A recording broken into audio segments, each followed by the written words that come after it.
welcome into the podcast. It's great to have you here today. Well, thanks, Brett.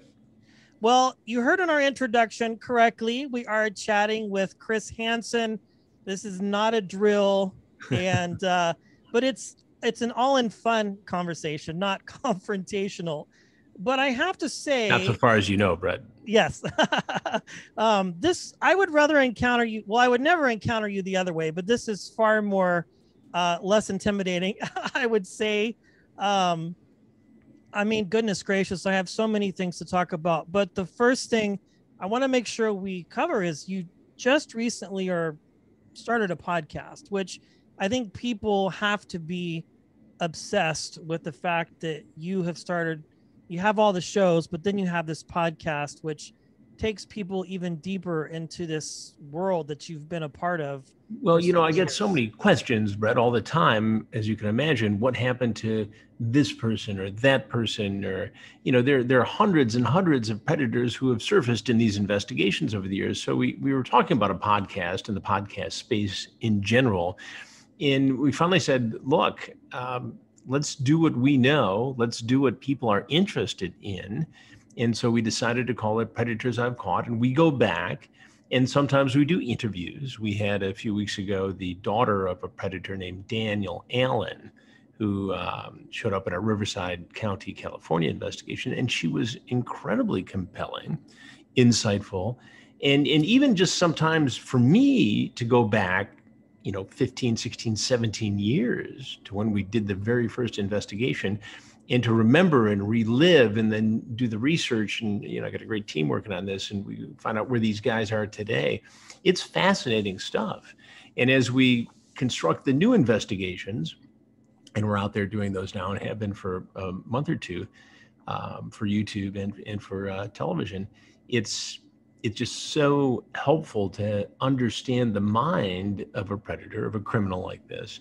And when you combine that with hearing the voices of the victims, you can better protect other people from falling prey. And especially when you consider, and you know this as well as I do, during this year of being in a pandemic, more kids are spending more time online than ever before. And if you look at the headlines, you see allegations about all kinds of different YouTubers and influencers and people who've been preying on underage kids online. It's important. And so by listening to this, it's instructive not just for the people who followed these investigations for 17 years, but also for parents and young people who may fall prey to this sort of activity online. I have to say, it is very fascinating. Like when I saw that you were doing a podcast, I was like, I have to listen to this, because I feel like, and I definitely would lump myself into this category, there's an obsession with true crime. Like, I don't know what it is. I don't know if it's because it's obviously not a world that I'm familiar with, but it is fascinating to watch from the other side and see how these things even unfold, if that makes any sense. Well, I think it's the ability to take people on a journey of discovery. And, I've been in this space for 40 years. So I think viewers respond very positively and have a great deal of interest into going to places they wouldn't normally be able to go, seeing things they wouldn't normally be able to see, and hearing things they wouldn't normally be able to hear. And I have the ability to take them there. And that's my responsibility in the dark corner of journalism, television, and I guess you could say entertainment, in which I exist, to do that for people. And that's my role. And that's what I do. And so I think there is this fascination, and you see it in all kinds of crime stories. But what the lesson of the predator investigations, I think, is that, we actually embedded into a crime. We infiltrated it. We used enterprising techniques. We were able to partner with, in the beginning, perverted justice and their decoys. So we went inside this world. And I think that was part of and still is to this day, the reason why it was so compelling, among others. And the lesson to me as a journalist was, you have to be enterprising. You have to embed, you have to experience it. And by doing that, you can bring the viewer with you. Yes, I would 100% agree on that. There have been other things that have come out in the last few years that I feel have I don't want to say copycatted, but really tried to emulate, I guess, some of the things that you've done. But I mean, you were like embedded, you were in the trenches, and it wasn't just let's try and catch these people. Like, yes, you had perverted justice, you set up the house, you would go to locations and do whatever, pre-work that needed to be done to set this all up, and then would just wait for people to come. And that to me seems like that's hardcore journalism from from my perspective as a viewer. Well, I had a lot of talented people, working with me too. You can't take credit for the whole thing, but it was important to me from the very beginning. And literally 17 years ago, we did the very first investigation in Bethpage, Long Island. And just a month or two ago, we were in Michigan. And once again, we had a prison guard who showed up, and a contract employee for the state of Michigan who did work inside the governor's mansion, a former police officer from Lebanon. I mean, just, one after another, still surfacing in these investigations, men trying to violate, rape an underage boy or girl. And, the lesson to me is that you need to engage these guys, as bad as they are, as awful as they are. Their intent, horrific, and damage lifelong to a child. But it's important not just to jump out of a back room or out from behind the bushes to create, 10 seconds of dramatic video. It's important to engage and to, get inside this guy's head and to create some sort of a connection. And this sounds kind of dark and grotesque, but you do want to know what this person was thinking, what makes them up, what's in their DNA that brought them to this situation. And yeah, some of it's sport. I mean, I know what I'm doing when I get in there. I know the answers to most of the questions, but some of it's fishing and some of it's just engaging. And every once in a while you get that moment where you see the guy just, okay, and he's going to give it up. And that's what I try to do. Yeah, I feel like you've done a fair and balanced effort for it. It's not like you're just playing gotcha, but you are really trying to understand the reason why. And I found that was what was always so fascinating about that, was the fact that you did want to engage with them as best as you could and try and really get to the bottom as best as you could in that short amount of time. I don't know how much time that you spent with them before we actually see them walk out and then they get arrested. Oh, you see it all. Yeah, okay, you see it all. It's all real time. You feel like you've spent time with them because you've reviewed the chat log so closely. But, when he sees me and I see him, that's the first, there's no rehearsal. The gig is up. Yeah, and that's why I think people find it so compelling. That's why I find it so compelling and rewarding, because it's, we get those gotcha moments or those, unscheduled interviews, as we call them, in different topics, but there's nothing quite like this in terms of all the emotions, all the adrenaline, all the energy, and all the truth that suddenly surfaces all at the same time. It's a collision of great magnitude.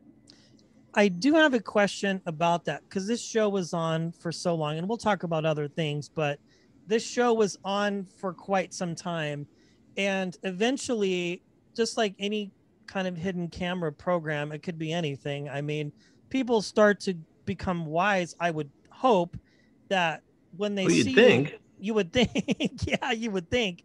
But was there ever moments where you would be in these spaces and immediately people would just know who you were just by pure association from television and just give it up instantly without there being a battle of conversation?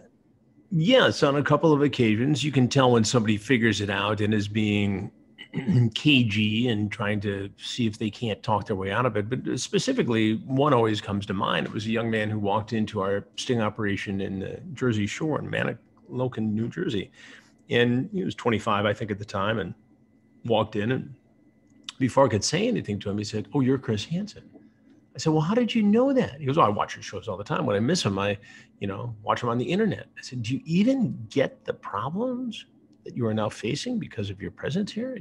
And it took him a minute, and he faced criminal charges like the rest of the fellows who showed up in the Jersey Shore. But he was starstruck and sort of thought it was cool for a minute that he was on the show. And I thought, God, has it really come to this? Where somebody wouldn't understand how wrong it is, how illegal it is, how damaging it is to a young girl showing up like this. If I wasn't there, if our crew wasn't there, and a young woman was, I mean, that's tragic. It really is. It's disheartening, especially as a father, of a 6-year-old. To me, it even hones even more so, as appealing and as entertaining as it is and fascinating of television. Still thinking that, I mean, my kid is 6.5 and he's so internet savvy, and we really control his time and the things that he does. Like, he does these video games. He's all, Dad, I'm in this chat about this game, and I'm like, oh, no, get out, because he doesn't really understand at this point the dangers of it, and we explain it to him the best that we can. But I think what you've done with the podcast is great, because you kind of bring things back around and sort of, I don't know if humanizing is the right word, but really just kind of follow up with these people and see and hope that they've gotten their lives together, right? Well, and some have, and we profiled those, as well as those like Muhammad Abdallah, who's going to be on next week's episode, who left for Egypt, and along with 2 or 3 other guys in that same investigation, left the country and are still being sought with warrants. This week, we take a look at Clifford Wallach, who is the fellow who showed up in Fort Myers, Florida, with his 5-year-old son in tow. And to go back, and that was one that always just stuck with me, is so upsetting, so disturbing, because he was the last guy scheduled to come over on the last day of that investigation at Fort Myers. And it had already been an eventful, investigation. We had a fellow show up naked, Marvin Lackham. We had all kinds of stuff happen. And and here comes this guy on the last day. We did not expect him to bring his child, his son. And we see him go to the driver's side rear door and get his son and lead him up the driveway by the hand. And I could hear this just collective gasp. And you got to remember, these crews with whom I work have been with me in the darkest corners of the world on all kinds of different stories, human trafficking and scams and all kinds of things. And people were upset. There were tears. And so now I got to make a snap decision and say, how do I handle this? I'm not going to go crush this guy in front of a 5-year-old child. I just can't do it. It's not right. And so he walks in and I say to him, look, you know why you're here. I know why you're here. I'm going to let you go because your child is with you. And he's, oh yeah, I won't do it again. And, it turns out, they arrest him, they take the child. It turns out that he has to leave the home, child services, because he could be a danger to his child. But then the child is sent to go live with relatives so he can move back in with the wife. They have another child. And now this whole tumultuous situation evolves from child services and the legal system. This guy ended up doing 5 years, and now he's out. And he had to register as a sex offender for, I think, life, but he's off of parole. And he's living in a beautiful gated community in Florida, still with his wife, in a home that he apparently, inherited, or at least partially inherited from his parents. And he's living the sweet life. Now, again, I understand that you can't always lock these guys up for life. And I understand that in some cases they can be rehabilitated. But in 5 years is a long time to be in prison. But it's, you just got to wonder, what else has he been up to? You hope they're rehabilitated, but you don't know. Yeah, you don't. And it goes deeper than just like, I have a problem. I think it's very deep seated, at least from an outward perspective. I think one last question on this and we'll move on. But the one that stands out to me the most, and I don't remember specifically the season, but it was an attorney, I think, or a doctor. And like, while he's being processed, he calls his wife and says, I've been caught up in a sting operation. And to me, that one, I think, was probably, I would say, the most jarring, because like there was sheer fear in what had happened. And just to have to call your spouse and say, okay. Well, it was Dr. Maurice Wolin, who worked for a company that was on the cutting edge of the cancer cure. One of our podcast episodes in the Predators I've Caught series. He recently passed away. by the way, which we talk about in the podcast. But he was there to meet a young girl. I mean, there's no question. Tall, Dreamy Doc was his screen name. And you can see from the chat, he was chatting up 2 women.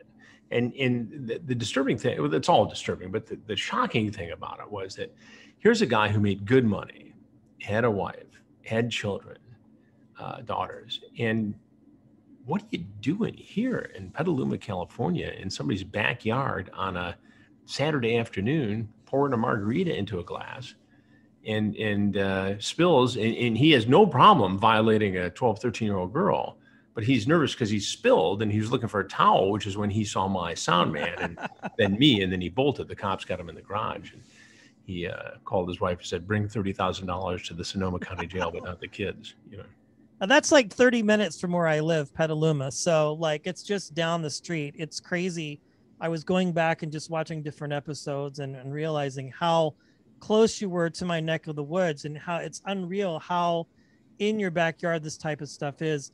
I want to switch gears and talk about this concept of journalism, something that you've been doing for a very long time. And when I get to talk to journalists, like I consider you real journalism versus podcasting, but really, like when you are going through things and choosing how to report and what to report on, what is your process to decide this is something that is worth putting attention to as a journalist? Well, I think some things hit you over the head. During the height of the pandemic, I had access to a lot of people in the medical world and the law enforcement world, and the ability to put them together all in one show was I thought quite compelling. So we ended up doing 10 stories on that. The George Floyd situation, again, because I've been doing this for so long, I can find people and call people and have them appear on a show. And with the magic of YouTube, you can put a show on with short notice. And so we did a lot of that during the pandemic because we couldn't go to the studios. We couldn't do a lot of things we normally do. And first and foremost, it's got to be, I guess this is selfish to admit, but it's got to be something that interests me. Okay. I have to be passionate about it. There are plenty of great journalists out there doing all kinds of different things, from fashion to feature to, the dark world in which I exist. But, it's got to interest me.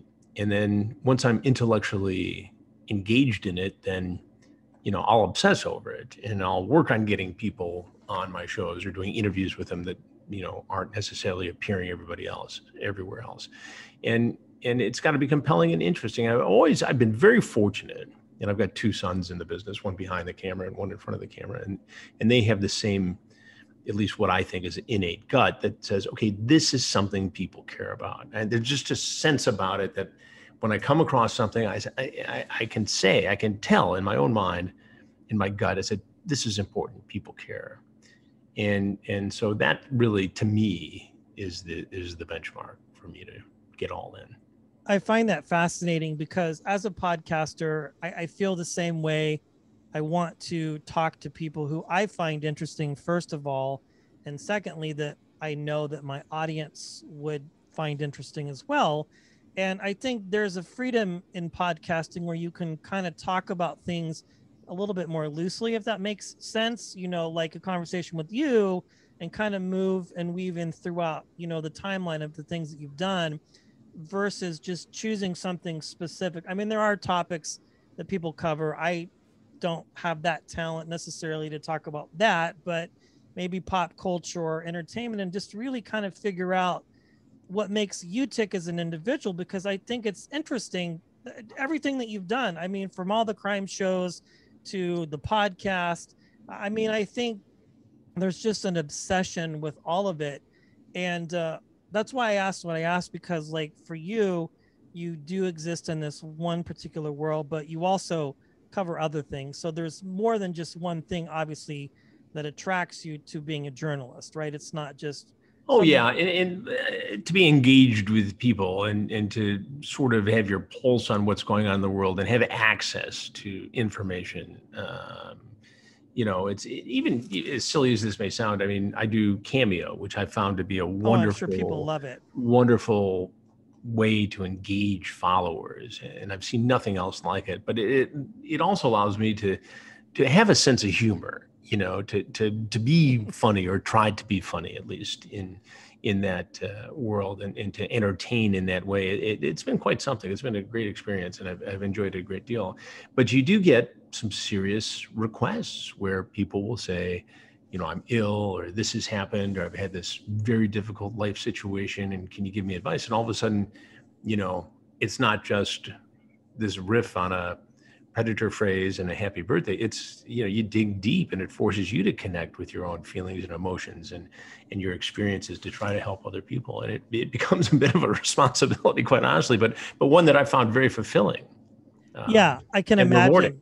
Yeah, I think so. I mean, I'm sure you get the barrage of, hey, yeah, and that's fine too. Right. It's great fun, and I'll get in a groove, and I mean, I think I'm a pretty funny guy when I want to be, and so I find him hilarious. I mean, to have a public figure, from such a, public eye, in the sense of people know you obviously from To Catch a Predator. That's kind of what it is, but obviously there are other things that you've done journalism wise where you go, okay, there's other things I can do too. It's not a one-trick pony. Well, it's unquestionably the Predator franchise has become, the most iconic of anything I've done, but it's 5% of my portfolio. It's out of 10 Emmys, none of them are for, Predator investigations. And that doesn't mean it's not important or journalistically significant. That's the way it is. And when, I always tell this story when my two older boys were in high school. They went to a high school where kids' dads did a lot of things. Being on TV wasn't necessarily that big of a deal. People ran professional sporting teams in New York. People were titans of Wall Street. But when South Park did a parody of Chris Hansen and the Predator investigation, suddenly I was the cool dad. Yeah, that's funny. Yeah, I do remember that. It's interesting. As a journalist and somebody who's just constantly involved in this world, are you able to turn it off when you need to turn it off, or is your mind always working all the time? Well, I think it's always, turning about something. I slow it down a great deal. I'm just like anybody else. I'm very fortunate. I have a presence here in New York City and also in Michigan. So, I do spend a fair amount of time there, where I get to drive a car and go to a Costco and not have to worry about how many bags I have, because I have to walk with them, 10 blocks from here or there, and it's the best of both worlds. You have the energy and the excitement and the connection and the importance of being on one of the coasts, but you also have that Midwest connectivity, grounding, if you will. And I grew up in Michigan, and Gabrielle grew up there, obviously. And so it's been great to have, both worlds easily accessible. And, I went to Michigan State. And so, there's a big connection there, and just in northern Michigan, and Detroit's coming around. And so it's, it helps you balance to be a regular guy and do regular guy stuff. It's not all, swordsmanship and taking out the bad guy every day. There's a planning for that. Some relaxation. Yeah, I love it. It's not like, you're making list of, who we're going to catch next, or you might maybe. Well, there's some of that too. It's not like you're having conversations. I sleep with a legal pad next to me, You pull out your iPhone. Okay. Yeah. We're heading to Sheboygan, Wisconsin in 2 weeks. Yeah. There's a hot trail of. That happened.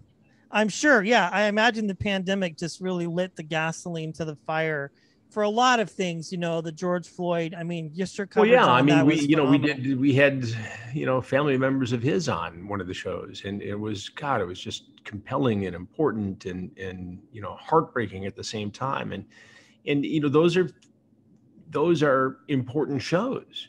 It may not be the Predator show that gets, 1 million views, in a short period of time, but it's important, and people need to see that and hear that. And it's also important to use my influence or access because of the Predator series in these other ways. When I show up in a city and I'm looking for information from a law enforcement agency, they're more likely to be helpful because they can relate to the Predator franchise. There's no question. And so you use that to get information, to educate, to inform, and to do your job. Yeah, I mean, I felt like your coverage on all of that and just the riots and all of that. It's just it's soothing in a way because whether you're left or right, I felt like for you and getting things from you, and I'm not just saying it, it was very calming in a way, in the sense of, okay, we're going to get some honest perspective on this, and it's going to be truthful, and we're going to get what we need, not something that could potentially be sensationalized to skew an audience one way or another, if that makes any sense. No, and I appreciate that. And I take that as a compliment, because that's exactly what I tried to do. I mean, if my liberal friends are mad at me just as much as my conservative friends are mad at me, then I'm pretty much doing my job, I think. So. You're like, I can rest my head tonight. Yeah, everybody's mad at me. Everybody's mad at me all the time. That's perfect. I'm doing my job. Yeah, it's not just like one-sided or another. Yeah. Well, we alluded to this earlier. You are a dad. Your kids are obviously grown up, but they also grew up in this world that you were a part of.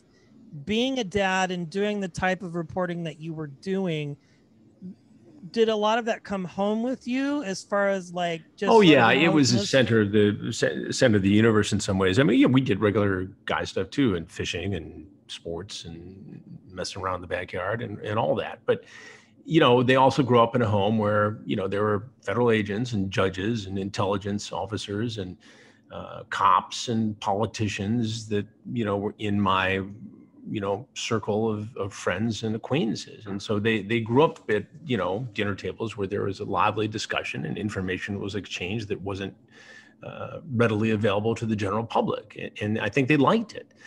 And I think that's part of the reason why, my oldest is, in television and film production, and very curious and very creative, and he loves that part of it. And the youngest one is a reporter for Fox TV in Oklahoma City, and he's working his way up the ladder. And we have these conversations where we, criticize each other's very hard work and debates about things. But it's fun for me to watch. And I didn't push them into it. They sort of gravitated towards it. And, I think they could have done anything, growing up on the East Coast. And, they had their choice, and they chose this. And so it's fun for us, for the three of us now, to sort through it.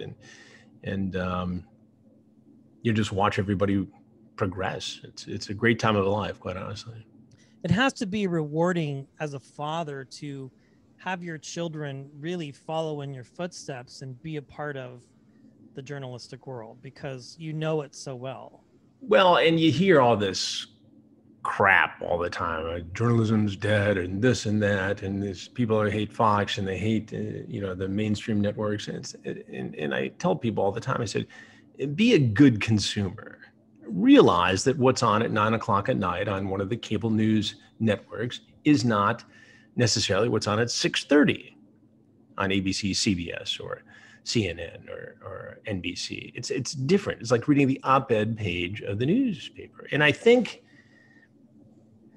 this next generation needs a civics lesson in sorting through digital media, especially because you turn on your phone, your iPad, your computer, and Twitter's buzzing, and all the different social media platforms are going, and there are no checks and balances there. So people continually see something who are not trained journalists on the internet and say, "Oh my God, this has got to be true because it's there." Well, no, it doesn't, and it's not true just because it was in Wikipedia.